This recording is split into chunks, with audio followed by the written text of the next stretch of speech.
Bonjour à toutes et à tous, c'est Stan pour le site etydia.com. On va reparler, faire notre petit suivi hebdomadaire du CAC 40. On va reprendre les bonnes habitudes.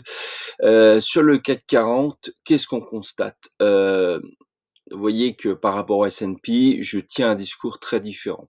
Déjà, sur ce qui s'est passé durant toute l'année, bien sûr, il y a eu le Corona Crash, mais nous ne sommes pas remontés vers les plus hauts, contrairement aux Américains, tant sur le S&P que sur le Dow ou encore pire le Nasdaq. Nous avons ici fait ce qu'on appelle tout simplement un retracement, mais on n'a rien fait de plus. Donc, est-ce que les carottes sont cuites? Oui, on peut dire ça comme ça. Alors, on a retracé, on peut dire ici sur cette zone-là, les 62,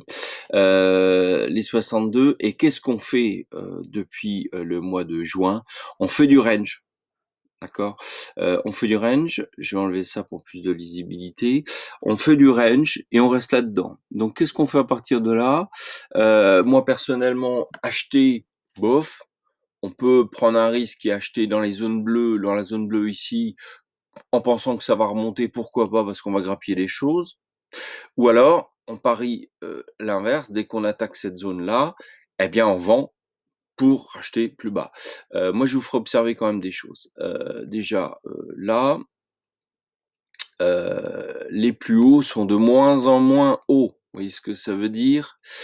Ça, ici, on n'arrive plus à taper les plus hauts. D'accord? Vous regardez dans le stochastique, notre stochastique ici, pareil, il y a ce qu'on appelle la divergence baissière. Donc, on peut soit exprimer, alors ici, il y avait un triangle, vous voyez le triangle qu'on avait précédemment dessiné, ce triangle-là, il a cassé vers le bas, mais il n'y a rien donné non plus, puisqu'on reste en range. On peut remettre un autre triangle ici, je déplace cet oblique-là, et pour l'instant, on n'est pas descendu vers le bas. Moi, mon optique sur l'ensemble des marchés actions, c'est la sortie vers le bas. Parce que graphiquement, on a tout épuisé sous différentes configurations. C'est-à-dire que les marchés américains, on les a épuisés à la hausse. Ils ont du mal à s'épuiser parce qu'ils restent extrêmement puissants.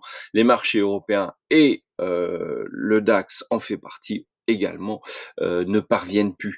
Il n'y a plus de souffle. Et regardez ici dans le stochastique, on commence à gratter dans les négatifs. Quand on commence à gratter dans les négatifs, vous voyez, ça va jamais dans le bon sens. Donc, où va-t-on? Ce qu'on me demande de m'engager sur le CAC, ouais, je veux bien aujourd'hui m'engager sur le CAC, j'étais un peu plus hésitant. On va déjà aller là, d'accord? Première étape, on va se mettre ici dans les 4580. Et dans une deuxième étape, on va plutôt aller vers le bas.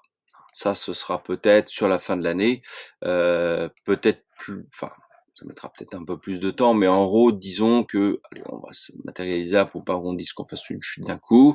On va faire là, on peut rebondir, à mon avis, typiquement ici, c'est-à-dire, on va aller rechercher, retester le support qui entre-temps est devenu une résistance. On échouera très probablement, puis on descendra.